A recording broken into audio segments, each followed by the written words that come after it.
2020, the year of breath. At the beginning of the year, one of my favorite podcasters, Tom Cheetham, declared that 2020 would be the year of breath. Little did he know how prophetic his statement would turn out to be.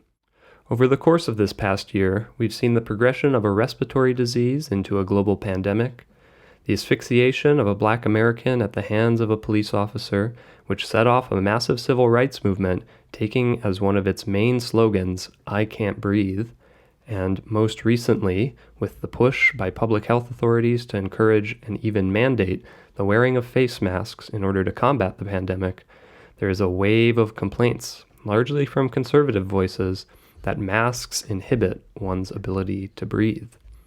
So what is going on in this year of breath? Respiration. This common word of Latin origin refers quite simply to the act of breathing. If we look closer, however, etymological connections become clear. There's inspiration, conspiracy, certainly another pertinent one for these times, and of course, spirit itself, which is the root of all of these different terms. Moving away from Latin and instead to Greek, we have the word pneuma, which can be variably translated as breath or spirit. This is where our word pneumonia comes from, a viral form of which is caused by the coronavirus. While in our modern thinking we've come to distinguish sharply between the immediate reality of one's breath and this concept of spirit, often considered as this amorphous entity divorced entirely from one's experience and objective understanding, it is quite startling to see how consistently these terms were in fact fully united in languages as distinct as Arabic and Latin. In light of these etymologies, which remain resonant in English, where respiration and spirit are still common words in our vocabulary, the situation of 2020 takes on a new light. Of course, what we are going through is spiritual, not here indicating something abstractly mystical or metaphysical, but quite simply relating to the breath, that most basic reality and life force which sustains us as who we are, individually and collectively. The crises we are experiencing are spiritual, regardless of whether or not we are able to recognize the symbolism deeply embedded in our language. When the coronavirus attacks the lungs of our fellow human beings, we enter into an explicitly spiritual struggle with nature, one which has already been ongoing in various implicit ways for quite some time. Think climate change, but also trans issues, where so often the discussion is framed in terms of biological nature. Here, too, note the impulse to find evidence that this coronavirus was in fact synthetic, a creation of man rather than of nature. The fact that we are in a spiritual struggle with nature, and here I do not mean to moralize, but simply to point out that our collective human imaginings of the natural world are breaking down, becoming monstrous, and simply failing us in our actual encounters with nature. It's a hard pill to swallow, and this prompts much conspiratorial thinking. Next, we have George Floyd and his gruesome murder at the hands of former Minneapolis police officer Derek Chauvin.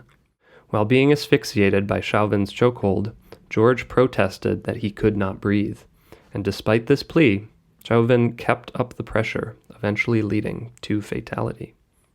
These words, "I can't breathe," went on to become larger than life in the ensuing protests. Walk around any major city and you will probably see this phrase on display, both as hasty graffiti and evocative street art. "I can't breathe" has its literal meaning, of course, but behind that is its much more expansive meaning, which is precisely what allowed this phrase to gain so much traction. Not being able to breathe is claustrophobia, the inability to move around and live. It is the squeezing together of the masses described by Arendt in her work on totalitarianism. It is the situation where the spiritual has become impossible. A crowd chanting this phrase is a people longing for the genuinely spiritual, the ability to breathe freely and to breathe life into new possibilities not yet actualized.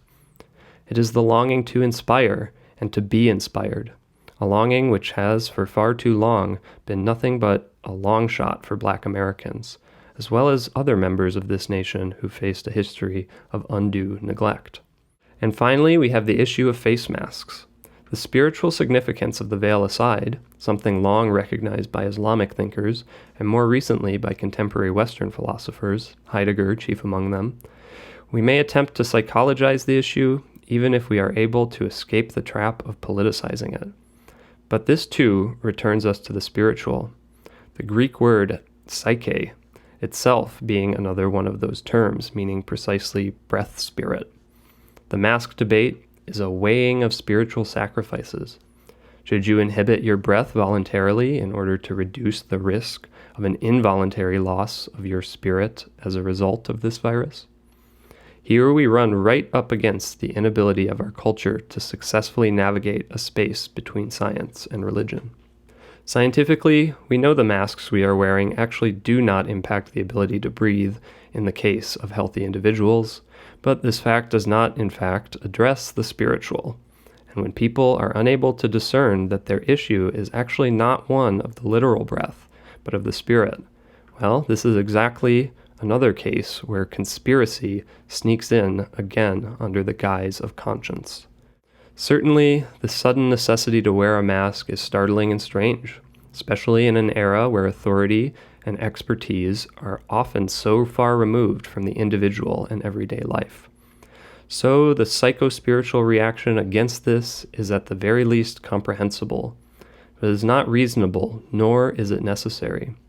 We've lost sight of this unity of spirit breath, and through this divorce, it's become increasingly difficult to have a genuine discussion, where some people can do nothing but gesture at what they take to be the self-evident nature of evidence, and others are only able to speak of the spiritual threat of tyranny or some other amorphous boogeyman. Either way, we are always already in the psycho-spiritual domain, so don't hold your breath that the situation will improve without due care.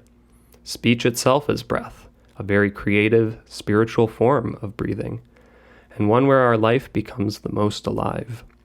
Perhaps returning to a reverence towards speech is a good place to start, a reverence which acknowledges one's own speech and that of others as spiritual. Yes, reverence would be a good thing. Reverence for nature, reverence for the struggles of others, reverence for speech and truth, and all these other good things human beings have been thinking about for thousands of years. When we are able to see the spiritual not as some far-off, transcendent idea, but as a basic and immediate as one's own breath, this kind of reverence is only a natural response. I don't think there can be any kind of prescription to these various manifestations of spiritual struggle in the year of breath, though of course exploring new ideas and finding new evidence is important.